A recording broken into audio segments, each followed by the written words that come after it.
नमस्कार दोस्तों, हर्षित द्विवेदी एजुकेशन द्वारा बनाया मॉक क्वेश्चन फॉर प्रीलिम्स में आपका स्वागत है। मेरा नाम है विनीत सागर।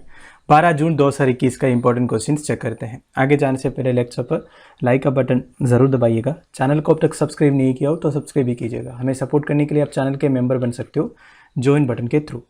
आज का question number 1, which of the following are the core dimensions on which statistics are collected for aspirational district programme. Video pause कीजिए और आंसर बताइए। आई होप आपने आंसर किया होगा ना। The answer is option D 1, 2, 3, 4 and 5। देखिए दोस्तों, सुबह की डेली न्यूज़ में हर्षिता ने एक न्यूज़ कवर किया था। United Nations Development Programme has lauded the centres aspirational district programme. हमारी सेंटर का जो एस्पिरेशनल डिस्ट्रिक्ट प्रोग्राम है, इस प्रोग्राम को काफ़ी बधाइयाँ दिया है यूनाइटेड नेशंस डेवलपमेंट प्रोग्राम ने। इन्होंने ये बोला है it should serve as a best practice for other countries. Other countries को, दूसरे कंट्रीज को, इंडिया को एज एन एग्जाम्पल ले लेना चाहिए। इस तरह की प्रोग्राम्स इंप्लीमेंट करना चाहिए जैसे एस्पिरेशनल डिस्ट्रिक्ट प्रोग्राम है। अब देखिए इसमें क्या है। बेसिकली ये प्राइम मिनिस्टर ने 2018 जनवरी को लॉन्च किया था across 115 districts across 28 states in India. ठीक है, टोटल 115 डिस्ट्रिक्ट को सेलेक्ट किया था अक्रॉस 28 स्टेट्स, मतलब सारे स्टेट्स को कवर किया था। These districts are those districts in India that are affected by poor socio-economic indicators। वही डिस्ट्रिक्ट को सेलेक्ट किया जहां सोशली एंड इकोनॉमिकली थोड़ा सा बैकवर्ड है, राइट। These are aspiration। आप देखिए इनको एस्पिरेशन कैसे सेलेक्ट किया। इसका मतलब यह है that improvement in these districts can lead to the overall improvement in human development in India. अगर इन डिस्ट्रिक्ट में अगर सोशली एंड इकोनॉमिकली हम एक इंप्रूवमेंट ला पाए, इसका मतलब यह है पूरे इंडिया का ह्यूमन डेवलपमेंट में एक बहुत बड़ा इंपैक्ट होगा। ठीक है, तो पूरा 28 स्टेट्स में से 115 ऐसे डिस्ट्रिक्ट को एज एस्पिरेशनल डिस्ट्रिक्ट सेलेक्ट किया था।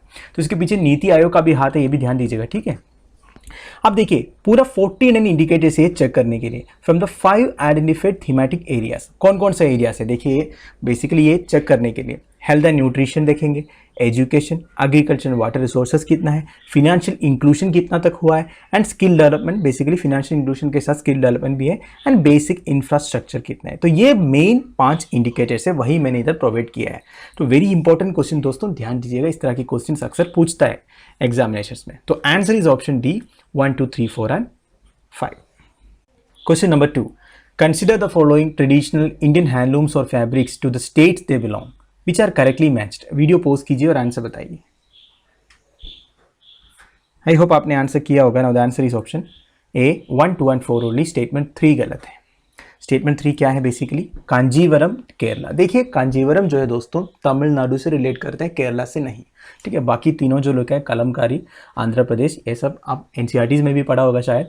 बांथनी गुजरात, पोचमपल्ली तेलंगाना। पोचमपल्ली एक्चुअली ट्रेडिशनल है, आंध्र प्रदेश से रिलेट करता था, पर अभी के लिए आंध्र प्रदेश बाइफर्केट हो गया और अभी तेलंगाना में है। ठीक है, ये ध्यान दीजिएगा।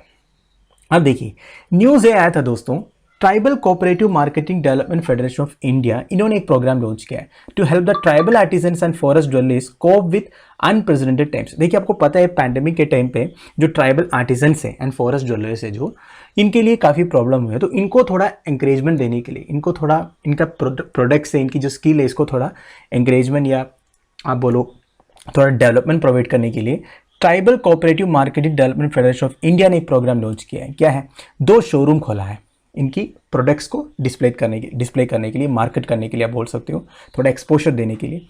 Union territory of Dadra Nagar Haveli में and Daman and Diu. Basically एक ही यूनियन टेरिटरी है, पहले 2 था, अभी एक ही हो गया, आपको पता ही होगा ये सब।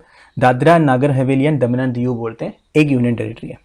तो इधर 2 शोरूम खोला है बेसिकली, जहां authentic tribal handicrafts and handlooms from tradition such as Maheshwari जो मध्य प्रदेश से बिलोंग करते हैं, Pochampalli Telangana, Chanderi Madhya Pradesh, Bagh MP, from across all states of India. तो बेसिकली जो ट्रेडिशनल हैंडलूम्स है और ट्राइबल आर्टिजन्स या ऐसे जो स्किल्ड आर्टिजन्स हैं, इनका जो प्रोडक्ट्स है उसको डिस्प्ले करेंगे। ठीक है, तो दोस्तों वैसे इस तरह की जो ट्रेडिशनल हैंडलूम्स या फैब्रिक्स या जो भी रहता है, आर्ट फॉर्म्स रहता है, ये सब हमारे एग्जामिनेशन के लिए इंपॉर्टेंट है। ठीक है, तो ये स्टेटमेंट में क्या क्या लिखा था, कलमकारी, बंधनी, कांजीवरम एंड पोचमपल्ली, इधर लिखा है कौन कौन सा स्टेट से वो बिलोंग करते हैं। So answer is option A 1, 2 and 4 only.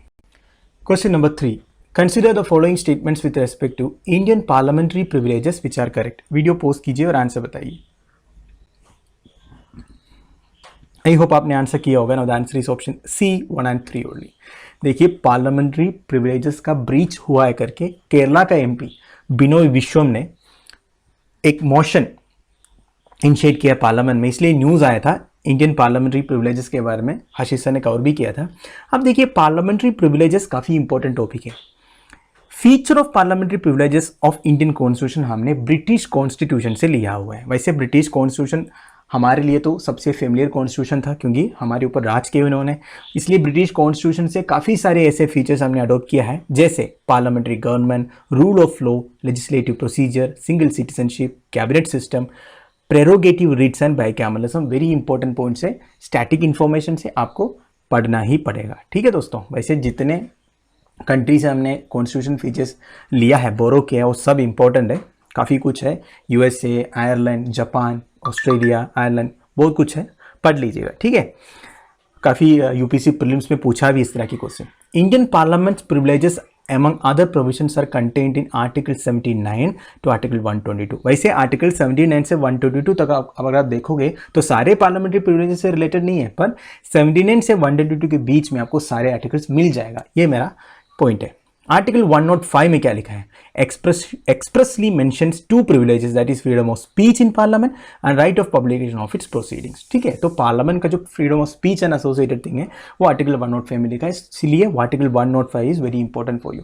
देखिए दोस्तों, मैं ये क्यूज काफ़ी महीने से कर रहा हूँ, काफ़ी 8-9 महीने हो गया, तो मैं बताऊँ मैंने जितना आर्टिकल का नाम लिया होगा ना वो सारे इंपॉर्टेंट तो है क्योंकि मैं डेली न्यूज़ से निकालता हूँ। तो आप जितना मेरे क्यूज़ में या हर्षित सर के डेली न्यूज़ में जितने आर्टिकल बोल रहे हो उतना भी पढ़ेगा ना, आपकी पॉलिटी वाली सेक्शन क्लियर हो जाएगा। जो आप कॉन्स्टिट्यूशन रटा मारते हो ना एक से लेके जितना वो आर्टिकल से वो पूरा, तो ऐसे मत करो, स्मार्ट वर्क करो, हार्ड वर्क की जगह स्मार्ट वर्क करो। ठीक है, वही पढ़ो जो एग्जामिनेशन में पूछा जा सकता है। तो इधर 105 इंपॉर्टेंट हो गया इस तरह की। ठीक है, अब देखिए जब ये प्रिविलेज मोशन इनिशिएट करता है तो इसका फर्स्ट लेवल ऑफ स्क्रूटनी कौन है? अगर लोकसभा में तो स्पीकर, राज्यसभा में तो चेयरपर्सन। ठीक है, जो प्रिसाइडिंग ऑफिसर रहेगा वही फर्स्ट लेवल ऑफ स्क्रूटनी है, ध्यान दीजिएगा।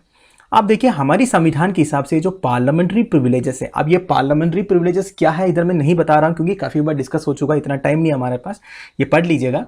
ये ओनली मेंबर ऑफ पार्लियामेंट के लिए नहीं है, अटॉर्नी जनरल भी है। आपको पता ही होगा अटॉर्नी जनरल ऑफ इंडिया भी he can also take part in proceedings, ये आपको पता ही होगा, पॉलिटी में पढ़ा होगा।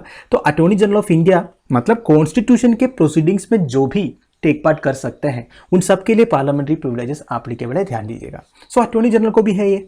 अब देखिए प्रेसिडेंट के लिए ये नहीं है क्योंकि प्रेसिडेंट के लिए आर्टिकल 361 में क्लियरली लिखा है प्रेसिडेंट का क्या क्या प्रिविलेजेस है। ये जो पार्लियामेंट्री प्रिविलेजेस बोल रहे हो ना, ये प्रेसिडेंट, वैसे पार्लियामेंट मतलब क्या है? लोकसभा, राज्यसभा एंड प्रेसिडेंट है कि नहीं, पर पार्लियामेंट्री प्रिविलेजेस जब आप एक टर्म यूज करते हो ये प्रेसिडेंट के लिए एप्लीकेबल नहीं है। प्रेसिडेंट के लिए वैसे ही इम्यूनिटी आर्टिकल 361 के हिसाब से। सो आप हमारा स्टेटमेंट देख लीजिए इधर, speaker RS is the chairperson is the first level of scrutiny, very correct.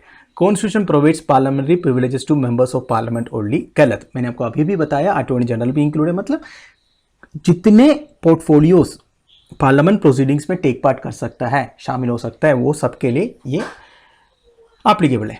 अब देखिए ये हमने ब्रिटिश कॉन्स्टिट्यूशन से लिया हुआ है, correct. So answer is option C 1 and 3 only. Question number 4, consider the following statements with respect to election of non permanent members to UNSC which are correct. Video post कीजिए और answer बताइए। I hope आपने answer किया होगा। Know the answer is option D 1, 2 and 3, तीनों statement सही है। देखिए United nation security council non permanent members के बारे में काफ़ी बार हमने डिस्कस किया है। रिसेंटली इलेक्शन भी हुआ है, 5 कंट्रीज इलेक्ट भी हुआ है नॉन परमानेंट वाले मेंबर्स में।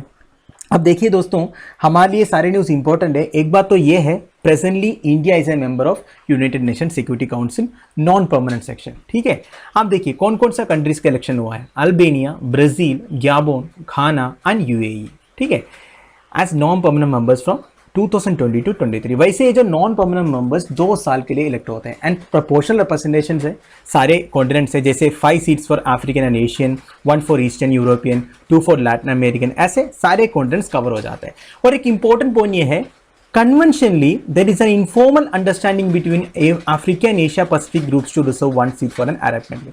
जितने अरब कंट्रीज से, वेस्ट एशियन सराउंडिंग एरियाज में जितने अरब कंट्रीज है उनके लिए एक सीट एक बार एशियन ग्रुप दे देते हैं, एक बार अफ्रीकन ग्रुप दे देता है। ये चलता आ रहा है। ठीक है, इस बार भी आप देखो यूएई है कि नहीं, तो ये कन्वेंशनली फॉलो हो रहा है। ठीक है, प्रीलिम्स में ऐसा भी स्टेटमेंट्स आ जाता है, कन्वेंशनली ऐसा हो रहा है। लॉ में नहीं लिखा होगा, कोई चार्टर में नहीं लिखा होगा, पर कन्वेंशनली फॉलो हो रहा है, ठीक है।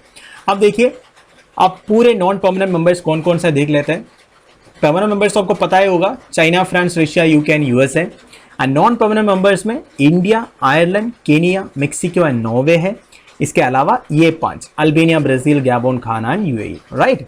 अब India presidency of Security Council India को मिलने वाला है अगस्त में, भी रोटेटिंग मिलता है। इंडिया पहले भी 2 साल के लिए नॉन परमानेंट मेंबर बना है, 1950-51 में, 67-68 में, 72-73 में, 77-78, ऐसे 6-7 बार इंडिया ऑलरेडी बन चुका है। ये इतना बड़ा एक पोस्ट मैं नहीं बोलूंगा, क्योंकि इसमें सारे कंट्रीज आ जाते हैं, लगभग सारे कंट्रीज कवर हो जाता है इसमें, ठीक है। यूनाइटेड नेशन जनरल असेंबली के जो मेंबर्स है, जिसमें मैक्सिमम कंट्रीज इन्वॉल्व है, वो इलेक्शन करते हैं, ठीक है दोस्तों। अब देखिए स्टेटमेंट्स में क्या क्या लिखा है, वही लिखा है मैंने जो अभी बोला, आपको पढ़ लीजिएगा। So the answer is option D, 1 to 1, 3। Question number 5, which of the following is the satellite Russia preparing to provide Iran for continuous monitoring of facilities ranging from Persian Gulf oil refineries and Israeli military bases to Iraqi barracks that house US troops? Video post कीजिए और answer बताइए। I hope आपने answer किया होगा। Now the answer is option A, Canopus 5। देखिए news Harshita ने cover किया था, very important news for your prelims. वैसे भी West Asia, Russia, Iran, Iraq सारे जियोपॉलिटिकल न्यूज़ में आता ही रहता है। सारे मैप आपके लिए इंपॉर्टेंट है, ब्लैक सी, कैस्पियन सी, मिड सी, रेड सी, सारे इंपॉर्टेंट है। सारे बॉर्डरिंग कंट्रीज भी इंपॉर्टेंट है। इधर पर्शियन गल्फ का बात किया हुआ है, तो पर्शियन गल्फ के बॉर्डरिंग कंट्रीज कौन कौन सा है ये भी इंपॉर्टेंट हो जाता है, ठीक है। डायरेक्ट न्यूज़ है, वन लाइनर न्यूज़ है, कैनोपस 5 ध्यान दीजिएगा, ठीक है। वही लिखा है मैंने जो बोला आपको, रशियन मेड है, वो ईरान को दे रहा है। वैसे ईरान रशिया रिलेशंस के बारे में भी ब्रीफली हर्षिता ने बताया था, काफ़ी अच्छा रिलेशन इनका, डिप्लोमेटिक रिलेशन भी। सो answer is option A, Canopus 5।